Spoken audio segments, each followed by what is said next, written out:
আসসালামু আলাইকুম রহমতুল্লাহি ওবরকাতুহু।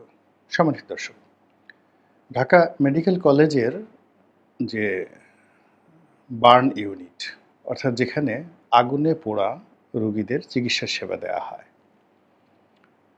তো সেই বার্ন ইউনিটটি এখন সারা বাংলাদেশের আলোচনার কেন্দ্রবিন্দু। এই আগুনের রোগীদেরকে সেবা দেওয়ার জন্য, আগুনে পোড়া রোগীদেরকে সেবা দেওয়ার জন্য এই ঢাকা মেডিকেল বার্ন ইউনিটের পাশে আবার শেখ হাসিনা বার্ন ইনস্টিটিউট তৈরি করা হয়েছে বিশাল আকারে। এখন এটা শেখ হাসিনা বার্ন ইনস্টিটিউট নাম দেওয়া হয়েছিল, এখন সেটা আছে কিনা আমি বলতে পারবো না। তবে এই যে ঢাকা মেডিকেল কলেজের যে বার্ন ইউনিট, এটির সঙ্গে আমার সম্পৃক্ততা, সখ্যতা, পরিচয় দীর্ঘদিনের। ঠিক রাষ্ট্রীয় ক্ষমতা যখন ভোগ করেছি তখনও ছিল, এবং এই প্রতিষ্ঠানটির উন্নয়নের জন্য বা এই প্রতিষ্ঠানে যারা কর্তা ব্যক্তি তাদের অনেকের সঙ্গে নিদারুণ একটি সম্পর্ক, ব্যক্তিগত সম্পর্ক রয়েছে। এবং এখানকার যে চিকিৎসা ব্যবস্থা অতীতে ছিল যেমন বা এখন কেমন আছে, সেটি মোরাললেস অন্য যে কোনো রাজনীতিবিদদের চাইতে হয়তো আমি ভালো জানি।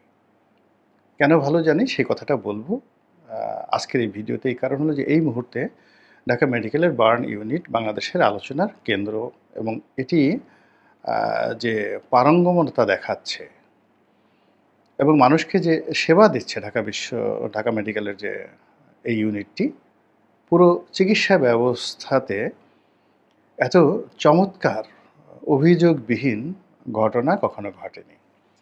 যেমন রাজনৈতিক হানাহানি নিয়ে ঢাকা মেডিকেলের জরুরি বিভাগে যায়, অন্যান্য বিভাগে যায়, সেখানে নানা রকম দুর্ঘটনা ঘটে, অনিয়ম ঘটে।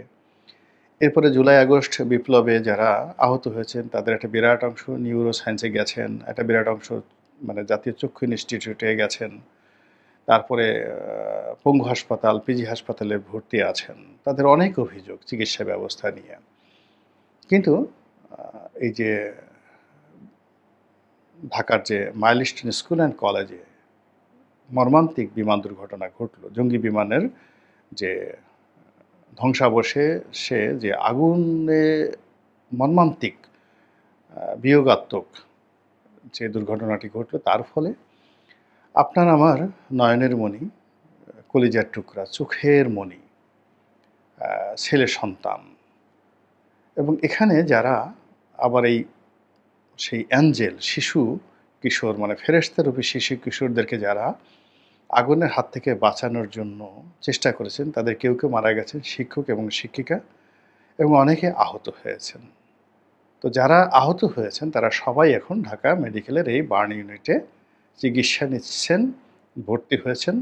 অনেককে মানে ইতিমধ্যে এখান থেকে সুচিকিৎসা দিয়ে তাদেরকে বাড়িতে পাঠানো হয়েছে, এবং অনেকের চিকিৎসা চলছে।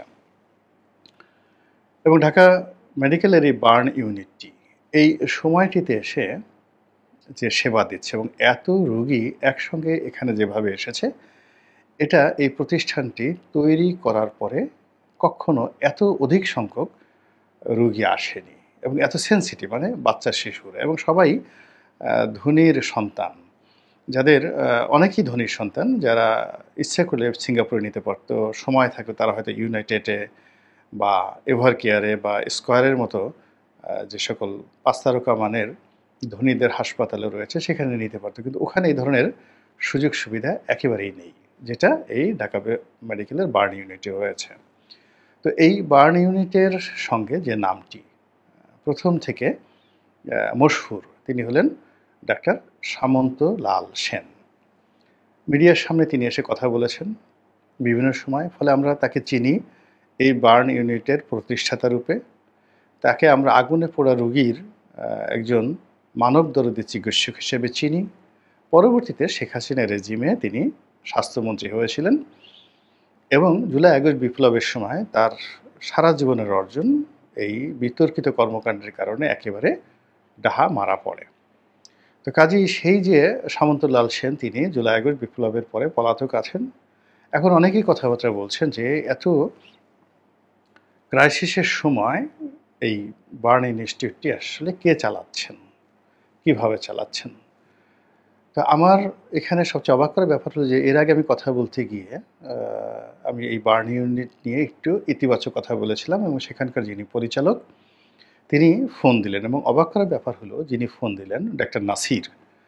তিনি আমার খুবই ঘনিষ্ঠ বন্ধু, আমার পারিবারিক ডাক্তার এবং ২৫ বছরের অধিক সময় ধরে আমি তাকে চিনি। আমার পিতার চিকিৎসক, আমার নিজের চিকিৎসক, আমার স্ত্রী, আমার সন্তান এবং আমার সন্তানদের সুন্নতে খতনা থেকে শুরু করে সবকিছুই এই ডাক্তার নাসির এবং আমার শ্বশুর, শাশুড়ি মানে আমার পরিবারের যত অপারেশন রয়েছে সবই সেটা বার্ন ইউনিটে উনি কাজ করলেও যেটা উনি একজন প্লাস্টিক সার্জন কিন্তু ওনার সহযোগিতা নিয়ে আমি ঢাকা মেডিকেলের পুরো সুযোগটা নিয়েছি। আমার নিজেরও দুটো অপারেশন সেখানে হয়েছে এই ঢাকা মেডিকেলে। ফলে ঢাকা মেডিকেলের চিকিৎসা রোগী হিসেবে, এমপি হিসেবে আমি সেখানকার অনেক কর্মকাণ্ড যেহেতু আমার আগের দুর্বলতা ছিল, আমি ঢাকা মেডিকেলের উন্নয়নে যথাসম্ভব প্রাণান্ত চেষ্টা করেছি। তো এখানে একটা ঘটনা বলি যে এই বার্ন ইউনিটটি আধুনিকায়ন করা এবং শেখ হাসিনার যে এই যে বার্ন ইনস্টিটিউট যেটা প্রতিষ্ঠা করেছে পাশে, সেটা প্রতিষ্ঠা করার জন্য এই অধম গোলাম মোল্লা রানী কিছুটা ভূমিকা আছে এবং সেখানে জাস্ট একটা ঘটনা বলি, এটা ২০০৯ বা ১০ সনের ঘটনা। তো আমার ছেলে তখন ঢাকা মেডিকেলে চিকিৎসা নিচ্ছিল। ওই সময়টিতে আমি ঢাকা মেডিকেলের যে পরিচালক ব্রিগেডিয়ার মুস্তাফিজুর রহমান সম্ভবত নাম, ওনার রুমে বসা ছিলাম। তো ওই সময়টাতে ওই ডাক্তার সামন্তলাল সেন সেখানে এলেন। তো আমি তার নাম শুনেছি, একবার দুবার হয়তো দেখেছি। কিন্তু তখনও ওই অগ্নিকাণ্ডের বড় কোনো ঘটনা ঘটেনি। উনি জাস্ট বার্ন ইনস্টিটিউটের পরিচালক সামন্তলাল সেই হিসেবে পরিচিতি এবং তিনি মিডিয়া বান্ধব লোক, সব জায়গায় মানে কথাবার্তা বলেন। তো উনি আমাকে সালাম দিলেন এবং উনি খুব মিশুক প্রকৃতির। মানে উনি আমাকে চিনতেন টেলিভিশনের কারণে। ২০০৯-১০ সন থেকেই তো মোটামুটি আপনারা আমাকে অনেকেই চিনেন। তো যাই হোক উনি ব্রিগেডিয়ার যে মুস্তাফিজ সাহেব আছেন, তাকে বারবার বলার চেষ্টা করছিলেন যে একটু শিক্ষামন্ত্রী মহোদয়ের সাথে দেখা করা দরকার। আজকে ১ সপ্তাহ যাবৎ তিনি অ্যাপয়েন্টমেন্ট পাচ্ছেন না আর ভিতরে ঢোকার জন্য কোনো পাসও তার নেই। তো মুস্তাফিজ সাহেব বলছেন যে আমি এখানে চাকরি করি, আমার পক্ষে কি আসলে একজন মন্ত্রীকে, তখন প্রফেসর রুহুল হক শিক্ষা মানে স্বাস্থ্যমন্ত্রী। তো স্বাস্থ্যমন্ত্রীকে ফোন করা সম্ভব? এটা অসম্ভব ব্যাপার, আমি এটা পারব না। তো বলল যে তাহলে আপনি একটু স্বাস্থ্য সচিবকে বলে দেন। বলে সেটাও কি সম্ভব না? আমি একজন ব্রিগেডিয়ার, একজন স্বাস্থ্য সচিব, আ সম্ভবই না। তো কথাটা শুনে আমি তারে জিজ্ঞেস করলাম যে ব্যাপারটা কি? তখন তিনি বললেন যে আমরা এই প্রতিষ্ঠানটিকে আধুনিকায়ন করছি এবং প্রধানমন্ত্রী শেখ হাসিনার সঙ্গে আমার অনেক কথাবার্তা হয়েছে। তিনি এটা আধুনিকায়ন করার ব্যাপারে সব অ্যাপ্রুভাল দিয়ে দিয়েছেন। কিন্তু আমি আমলাতান্ত্রিক জটিলতার কারণে সচিবালয়ের ভিতরে ঢুকতে পারছি না, সচিবের সাথেও কথা বলতে পারছি না এবং প্রধানমন্ত্রীর এই যে নোটটা এটা আমি আ যেটা স্বাস্থ্যমন্ত্রী তার সামনেও নিতে পারছি না এবং স্বাস্থ্যমন্ত্রী যেহেতু ডাক্তার, খুব লিডিং ডাক্তার, তিনি এই সমস্ত সামন্তলাল বা অন্যান্য যারা আছেন এদেরকে দাঁড়াতেও দিতেন না সামনে, রুমে ঢুকাতে দূরের কথা। তো আমি তাকে বললাম যে, "আচ্ছা ঠিক আছে, চলেন আপনি আমার সঙ্গে চলেন, আসেন।" যেহেতু এমপি হিসেবে আমার সচিবালয়ে ঢোকা অবাধ ছিল। শেখ হাসিনার আ ঘনিষ্ঠজন ছিলাম বলে একটা দুর্নাম ছিল। তো যার জন্য কোনো মন্ত্রী, এমপি, সচিব বা কারো রুমে ঢুকতে বা কথা বলতে আমার আসলে কখনো মানে অ্যাপয়েন্টমেন্টের দরকার হতো না। আর ওই ধরনের কোনো, আমি যা বলতাম ওটা সবাই খুব স্নেহের দৃষ্টিতে, ভালোবাসার দৃষ্টিতে যেভাবে বলেন না কেন এটা করে দিত। তো আমি আ ওই ডাক্তার সামন্তলালকে নিয়ে মন্ত্রীর রুমে গেলাম। গিয়ে বললাম যে, "এই ঘটনা। আপা যেটা চাচ্ছেন, আপনারা এই ভদ্রলোককে ঢুকতে দিচ্ছেন আজকে ৭ দিন যাবৎ, কোনো কিছু করতে পারছে না।" তো উনি সঙ্গে সচিবকে ডাকায় আনলেন। ওই ফাইলটা দেখলেন, সবকিছু করলেন এবং আমার চোখের সামনেই উনি এটা অ্যাপ্রুভ করে দিলেন। ঠিক আছে, ডু ইট। কি হয়েছে জানি না বা কোন ধরনের কাজ ছিল, বাট আমার এই যে ১ম ৯ বা ১০ সনে এই ঘটনাটা সাক্ষী। মানে আদার দেন ওই যে ডাক্তার নাসিরের সাথে তখন আমার সম্পর্ক, তিনি তখন অ্যাসিস্ট্যান্ট প্রফেসর বা এরকম কিছু বা লেকচারার এরকম কিছু। কিন্তু ওই সময়টাতে সামন্তলাল যিনি আছেন অ্যাডমিনিস্ট্রেটিভ লেভেলে তিনি ছিলেন চিফ পরিচালক। তো এইটা আমার দেখার সুযোগ হয়েছিল।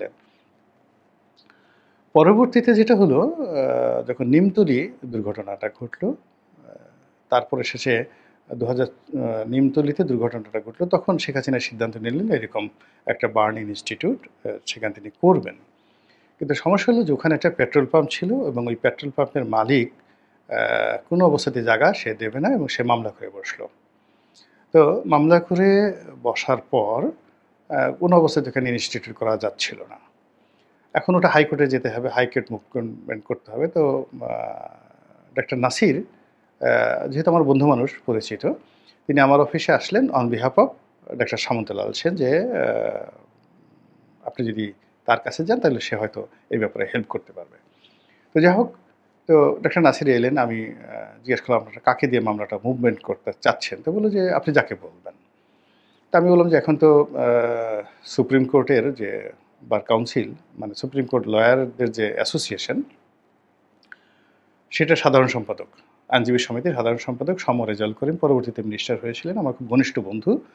এবং আমার অফিস, ওনার অফিস সেই 2000 সন থেকেই আমরা পাশাপাশি বসি, একই বিল্ডিংয়ে উপরে নিচে আর কি। কিন্তু ব্যক্তিগতভাবে ঘনিষ্ঠ বন্ধু। তো আমি ওনাকে ফোন করলাম যে ভাই এরকম ব্যাপার, রাষ্ট্রীয় একটা বিষয়, প্রধানমন্ত্রীর গ্রিন সিগন্যাল আছে, এটা হাইকোর্টে একটা মামলা করা লাগবে, একটু করে দেন, আমি লোক পাঠাচ্ছি। তো সম রেজাউল করিম সাহেব খুব আন্তরিকতা নিয়ে খুব শর্ট টাইমে এটা করে দিলেন।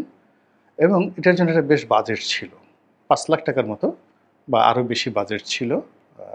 সেই টাকাটা ডাক্তার নাসির বা সামন্তলাল সেন তারা দিতে চাইলেন সম রেজাউল করিমকে, কিন্তু সম রেজাউল করিম সাহেব এই বার্ন ইনস্টিটিউটের স্বার্থে, বা আমি যে রিকোয়েস্ট করেছি সেই স্বার্থে, বিনা ফিতে, মানে কোনো রকম পয়সা না নিয়েই তিনি সেটা করে দিয়েছিলেন। এবং সম রেজাউল করিমের সাথে আমার এমন বন্ধুত্ব, আপনি চিন্তা করেন যে ওই যে সাংবাদিক পিটানোর যে মামলাটি হাইকোর্টে স্থগিত হয়েছিল সালমান এফ রহমানের বিরুদ্ধে, ওই মামলাটি কিন্তু সম রেজাউল করিম আমার পক্ষে লড়েছিলেন সালমানের বিরুদ্ধে। এবং সেখানে আমি শত চেষ্টা করেও তাকে কিন্তু একটি পয়সাও দিতে পারিনি। ফলে অনেকের কাছে, আপনাদের কাছে সে যেভাবেই হোক না কেন, আমার কাছে সম রেজাউল করিম এই অনেকগুলো ঘটনা, আমরা যেহেতু প্রতিবেশী, আমি এই সাক্ষ্যগুলো দিলাম আর কি। তো যাই হোক, তো ডাক্তার নাসির এখন ওই বার্ন ইনস্টিটিউটের পরিচালক, এবং এখানে হোমোজেনিয়াসলি প্লাস্টিক সার্জারি এবং আগুনে পোড়া রোগীর ব্যাপারে এই মুহূর্তে বাংলাদেশে দেশি এবং বিদেশি যত ট্রেনিং দরকার, সর্বোচ্চ মানের ডাক্তার নাসিরের পর্যায়ের আর দ্বিতীয় কোনো অধ্যাপক এই বাংলাদেশে নেই। নাও এখন he is a full professor এবং পরিচালক। তার চেয়ে বড় ব্যাপার হলো he is a good teacher, অসম্ভব ভালো টিচার। ঢাকা মেডিকেলে তার যথেষ্ট সুনাম এবং সুখ্যাতি রয়েছে। থার্ডলি হলো সেই, আমি তাকে যদি বলেন কত সনে বলবো, 2000 না 1997 সনের কথাই বলে, আমার আব্বা যখন চিকিৎসা, মানে তার অধীন চিকিৎসা নিচ্ছিলেন 96-97 সনে। তো তখন থেকে আমি ডাক্তার নাসিরকে চিনি।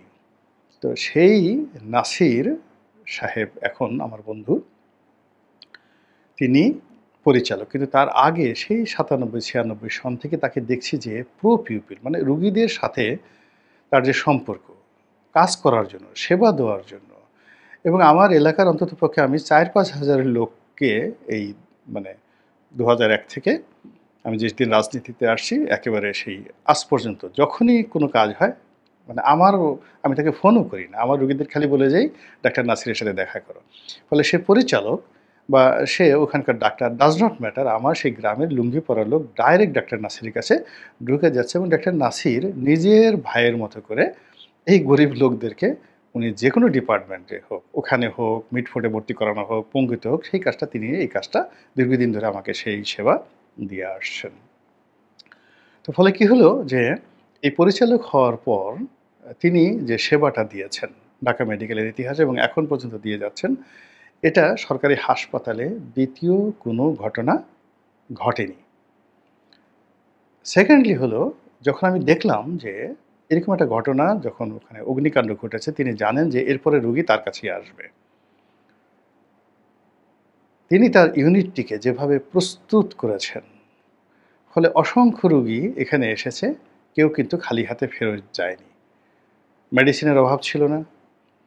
এবং এই বিষয়টা নিয়ে যখন আমি কথা বললাম ডাক্তার নাসিরের সঙ্গে, তিনি আমাকে যেটা জানালেন যে বাইরের লোক যে যাই বলুক না কেন, কিন্তু এখানে আমি এই কাজটি করতে গিয়ে, ডাক্তার নাসির বলছেন, পুরো ঢাকা মেডিকেলের হোল লজিস্টিক সাপোর্ট যেভাবে পেয়েছি, অতীতের কোনো দুর্ঘটনায় ঢাকা মেডিকেলের, সে তো অনেক দিন যাবৎ চাকরি করছে, তার চাকরি আছে হয়তো 2-3 বছর, আর তো কখনো এরকমভাবে সম্মিলিতভাবে ঢাকা মেডিকেলের ফুল ইউনিট এইভাবে সহযোগিতা করেনি। 1, 2 নম্বর হলো এই যে সবাই গালাগালি করে নূরজাহান বেগমকে, এখন স্বাস্থ্য উপদেষ্টা রয়েছেন। তিনি বলতে গেলে ঘন্টায়, ঘন্টায় ডক্টর নাসিরকে, আমি তো জানেন যে এই নূরজাহান বেগমকে অনেক সমালোচনা করেছি বা মনে করছি সে এটা নাই। কিন্তু আসলে সব মানুষ তো আসলে মিডিয়াতে কথা বলতে পারে না। সবাই ওইভাবে এসে ফেইসও করতে পারে না। উনি বয়স্ক মহিলা, উনার এখানে নিয়োগ থেকে শুরু করে সব ব্যাপারে আমরা বিরক্ত। কিন্তু এখানে যেটা জানলাম যে উনি প্রতিটা ঘন্টায়, ঘন্টায় উনার মন্ত্রণালয়ের পক্ষ থেকে উনি ডক্টর নাসিরের সাথে যোগাযোগ রেখেছেন এবং all sort of cooperation as a minister তিনি সেটি তাকে 100% নিশ্চিত করেছেন। তো এখন এই কথাগুলো বললাম এই কারণে যে যখন একটা সমস্যা হয় সেই ক্রাইসিসটা ম্যানেজমেন্ট করতে হয়। যেমন এই যে আমি নূরজাহান বেগমের প্রশংসা করলাম। আমি কিন্তু এই ১ম বার কিন্তু একেবারে সেই